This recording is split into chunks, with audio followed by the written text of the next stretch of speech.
Tahukah kita siapa yang membuat penanggalan tahun Masehi pertama kali? Tahukah kita kalau yang membuat tanggal ini bukan seorang muslim, bahkan dia berkeyakinan kuat dengan keyakinan pagan. Dionysius Exiguus dari Romawi, dia seorang biarawan Katolik. Tahun 527 Masehi, dialah yang membuat tanggal Masehi. Penanggalan Masehi ini dia namakan Anno Domini. Bahasa kitanya adalah tahun Tuhan kita. Kata mereka, Tuhan mereka adalah Yesus. Berarti tahun Masehi adalah tahun Yesus Kristus. Lalu dipakai oleh umat Islam.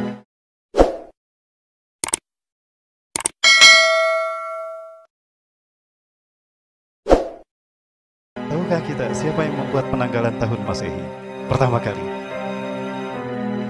Tahukah kita kalau yang membuat tanggal ini bukan seorang muslim, bahkan dia berkeyakinan kuat dengan keyakinan pagan. Dionysius Exiguus dari Romawi, dia seorang biarawan Katolik. Tahun 527 Masehi, dialah yang membuat tanggal Masehi.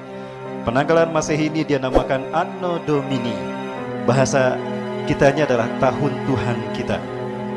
Kata mereka, Tuhan mereka adalah Yesus. Berarti tahun Masehi adalah tahun Yesus Kristus. Lalu dipakai oleh umat Islam. Boleh tidak? Penanggalan Masehi adalah tarikh yang dipakai secara internasional dan oleh kalangan gerejawan dinamakan Anno Domini, disingkat AD. Anno Domini diambil dari bahasa Latin yang artinya tahun Tuhan kita. Orang-orang Latin mereka menyembah Yesus. Ketika mereka menyebutkan tahun Tuhan kita, berarti tahun Yesus Kristus. Ya, atau juga disebut Common Era, CE ya, yang artinya era umum, terhitung sejak lahirnya Isa bin Maryam atau yang mereka sebut Yesus. Nah, maka petinggi gereja Katolik memerintahkan, di Vatikan memerintahkan kepada seorang biarawan terkemuka yang bernama Dionysius Exiguus pada tahun 527 Masehi untuk membuat penanggalan Masehi, peninggalan tahun Masehi, yang titik tolaknya adalah kelahiran Yesus Kristus. Lahirnya Yesus disebutnya apa? Natal. Baik. Penanggalan tahun Masehi yang dibuat oleh Dionysius Exiguus itu hanya 10 bulan pada awal mulanya. Bulan yang pertama bukan Januari. Bulan yang pertama adalah bulan Martius. Ya. Dikaitkan dengan dewa Mars.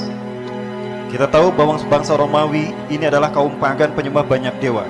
Dan dewa-dewa yang mereka sembah, mereka yakini, mereka imani dibentuk, dibuat patungnya. Maka bertengger di kekaisaran Romawi patung-patung dewa-dewa mereka.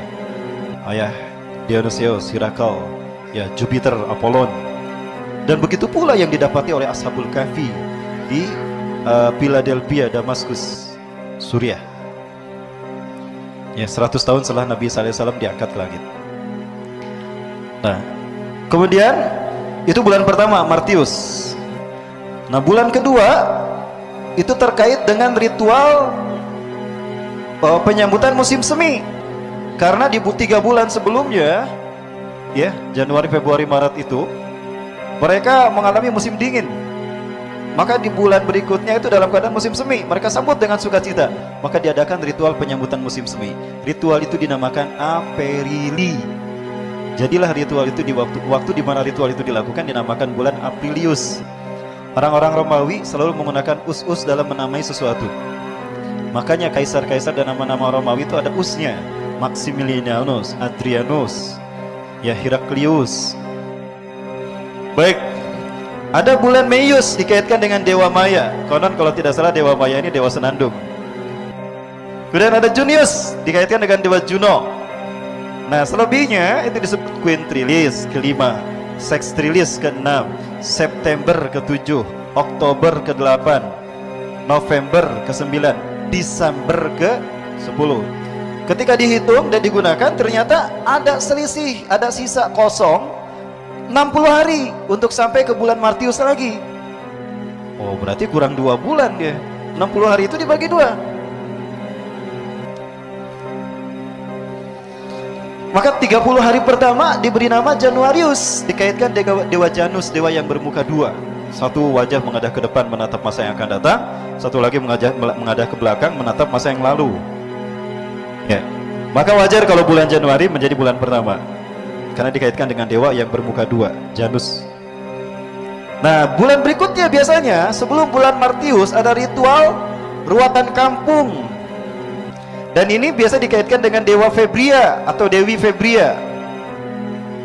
Dewi kasih sayang, cinta kasih. Nah, makanya di bulan Februari ini ada hari Valentine, hari kasih sayang, terkait dengan Dewa Febria. Maka bulan itu dinamakan bulan Februarius. Maka genaplah bulan mereka menjadi 12. Maka tergeser bulan Quintilis yang tadinya kelima jadi ketujuh. Julius Caesar melakukan penanggalan yang lebih apik dihitungan dengan jumlah hari. Dan dalam setahun ternyata 3 bulan 360 hari. Dalam setahun itu jumlah hari ada 365,25 hari. Dan dalam satu tahun 0,25 dikali 24 jam itu bisa 6 jam setiap tahunnya. Ada lebih 6 jam. Nah, kalau berarti dalam 4 tahun itu ada lebih sehari. Berarti 365, tapi 366. Maka muncullah tahun kehabisan. Maka disempurnakanlah penanggalan Dionysius Exogus, maka lahirlah kalender Julian yang disusun oleh kalender oleh Kaisar Julius Caesar. Untuk menghormati namanya, maka diabadikan nama Kaisar Julius ini menjadi nama bulan. Bulan Quintilis yang kelima diganti jadi bulan Juli. Jadi setelah Juni, Juli. Begitu pula Kaisar Augustus. Dia juga memiliki pengaruh kepada bangsa Romawi yang besar, tidak kalah dengan Julius Caesar. Maka Sectrilis diganti dengan nama Augustus. Jadilah setelah Julius ada Augustus. Ya. Namun sepanjang perjalanan penggunaan kalender Julian ini, ada penyempurnaan yang dilakukan oleh Paus Gregorius ke-13, di mana ada kemelesetan antara musim dengan tanggal tidak sama. Ya, Desember itu bisa turun salju. Oh, kenapa ini mah panas nggak turun salju? Berarti ada salah hitung. Maka dipangkas bulan Masehi ini, tahun Masehi ini sekian hari. Kalau tidak salah, dipangkas sampai 40 hari atau 20 hari. Dipangkas 20 hari agar sesuai dengan musim. Maka lahirlah kalender baru yang disebut kalender Gregorian. Kalender inilah yang digunakan di seluruh dunia sampai hari ini. Kalender Gregorian. Suku Maya juga membuat kalender Yucatan. Tapi beda. Dan kalender Yucatan berakhir hanya di tahun 2012. Baik, Alhamdulillah. Jadi sudah jelas bagi kita bahwa ternyata tahun Masehi ini satu dibuat oleh siapa? Seorang biarawan Katolik, namanya Dionysius Exogus. Dia beriman tidak? Dia imannya kepada siapa Tuhannya Dionysius? Allah apa Yesus? Yesus. Kira-kira dia membuat penamaan bulan berdasarkan syariat Islam, berdasarkan iman Islam, atau berdasarkan keyakinan Yesus Kristusnya? Ya berdasarkan keyakinan Kristennya. Dari anak orang diturutan kita pakai sekarang. Berarti kita menggunakan kalender Yesus Kristus. Boleh tidak? Mulai hari ini ganti ya. Baik, Alhamdulillah. Kemudian tentang Natal. Natal itu bahasa Latin, artinya lahir. Secara istilah, Natal itu adalah upacara orang Kristen untuk memperingati hari kelahiran Yesus Kristus, Tuhan Yesus. Maka disebut Natal. Baik, Alhamdulillah. Paus Liberius ternyata orang yang pertama kali membuat konsep Natalan sebagai konsep lahirnya Isa Yesus Kristus. Ya, betulkah Yesus Kristus lahir 25 Desember? Bapak Ibu yang mati Allah, Vatikan itu adalah tempat markas dari gerakan-gerakan Kristen Katolik. Mereka sama sekali berbeda dan jauh bertolak belakang dengan keyakinan Kristen sebelumnya. Nah, mereka ini kemudian membuat sebuah gerakan untuk mendakwahkan paham-paham mereka yang dikaitkan dengan penyembahan Dewa Matahari. Kita lihat Dewa Matahari di seluruh dunia. Ternyata Dewa Matahari bukan satu, ada banyak Dewa Matahari. Semuanya lahir di 25 Desember dan lahir dari seorang perawan Isis Mary. Ya. Nah, paham keyakinan Dewa Matahari ini dibawa oleh Vatikan ke bangsa Romawi yang saat itu bangsa Romawi meyakini Yesus Kristus sebagai Tuhan mereka. Ya. Betulkah Yesus lahir di 25 Desember? Ya. Maka para pendeta Vatikan inilah yang membuat pengaruh, membuat sebuah cerita dongeng kepada bangsa Romawi, sehingga bangsa Romawi menerima pengaruh yang dipropaganda disampaikan oleh Vatikan, sehingga mereka menerima kenyataan yang ditetapkan oleh Kaisar Konstantin, di mana Kaisar Konstantin pada tahun 330